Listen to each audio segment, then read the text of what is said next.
હવે આપણે તુવેર અને મેથીનું શાક બનાવવા માટે અહીંયા મેં 1.5 કપ જેટલા તુવેરના દાણા લીધા છે. દાણાને આપણે સાફ કરીને સારી રીતે ધોઈને મૂક્યા છે. મેથી મેં અહીંયા 750 ગ્રામ જેટલી મેથી લીધી છે અને મેથીને આ રીતે સુધારી લીધી છે અને પાણીથી ધોઈ નાખી છે. હવે આપણે વઘાર માટે તેલ ગરમ કરવા મૂકીશું.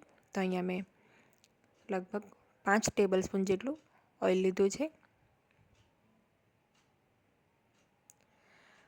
તેલ ગરમ થાય એટલે સૌથી પહેલાં આપણે એમાં અડધી ચમચી જેટલી હિંગ નાખીશું. ત્યારબાદ વાટેલા લસણ છે એ નાખીશું આપણે 1 ટેબલ સ્પૂન જેટલા.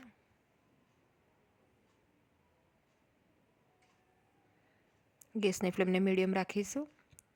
લીલા મરચાં છે 5 થી 6 નંગ લાંબી ચીરીમાં કાપેલા એ નાખીશું. તો આ મીડિયમ તીખા લીલા મરચાં છે.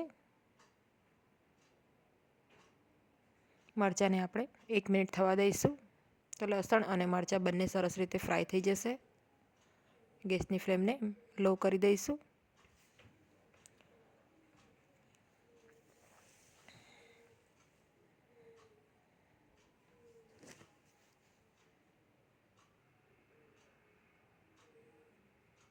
તો હવે આપણે આમાં 1 મિનિટ બાદ ધાણા જીરુંનો પાવડર છે 1 ચમચી એ નાખીશું. હળદર પાવડર અડધી ચમચી નાખીશું. મિક્સ કરી લઈશું. હવે આપણા જે તુવેરના દાણા છે એ નાખી દઈશું.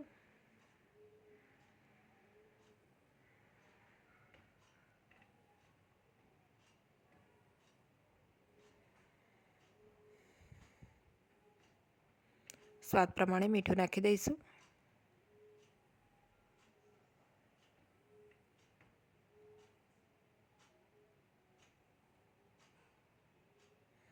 આ રીતે સરસ રીતે આપણે મિક્સ કરીને તુવેરને હવે આપણે થવા દઈશું. તો આપણે ઢાંકણ ઢાંકીને 5 થી 7 મિનિટ તુવેરને થવા દઈશું. ગેસની ફ્લેમને મીડિયમ કરી દઈશું.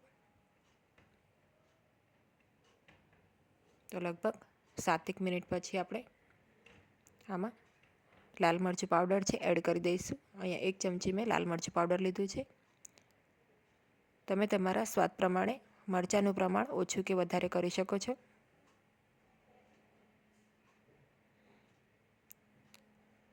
હવે આપણે આમાં મેથીની ભાજી નાખીશું.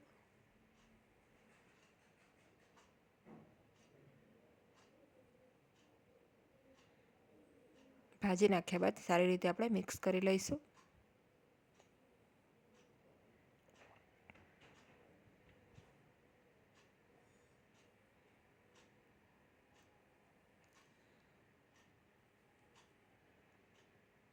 તો ભાજી નાખતા જ સરસ શ્રિંક થઈ જાય છે ભાજી. થોડીવાર પછી 5 મિનિટ પછી આપણે જોઈશું તો એકદમ ભાજી આપણી સરસ શ્રિંક થઈ ગઈ છે. તો હવે આપણે આને જે દાણા છે એ કાઢીને એક વખત ચેક કરી લઈશું.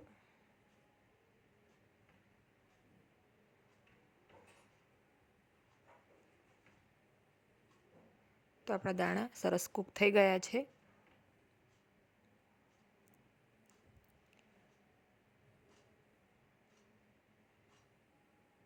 તો આપણે ભાજીમાં પાણી ના રહેવું જોઈએ બિલકુલ, એ વાતનું ધ્યાન રાખીશું. આ રીતે આપણે જોઈ લઈએ, પાણી નથી હવે ભાજીમાં. આ રીતે તેલ છૂટું પડે ત્યાં સુધી આપણે ભાજીને થવા દેવાની. તો આપણું શાક ઓલમોસ્ટ રેડી છે. આપણે એને સર્વ કરી લઈએ. તો રેડી છે તુવેર અને મેથીનું શાક. આ શિયાળામાં આ શાક ચોક્કસ ટ્રાય કરજો. ખૂબ જ ટેસ્ટી બને છે આ શાક. રોટલી સાથે, ભાખરી સાથે તમે એને એન્જોય કરી શકો છો. તો જો તમને મારી આજની આ રેસીપી ગમી હોય તો વિડીયોને લાઇક અને શેર કરજો અને મારી ચેનલને સબસ્ક્રાઈબ કરજો. Thanks for watching.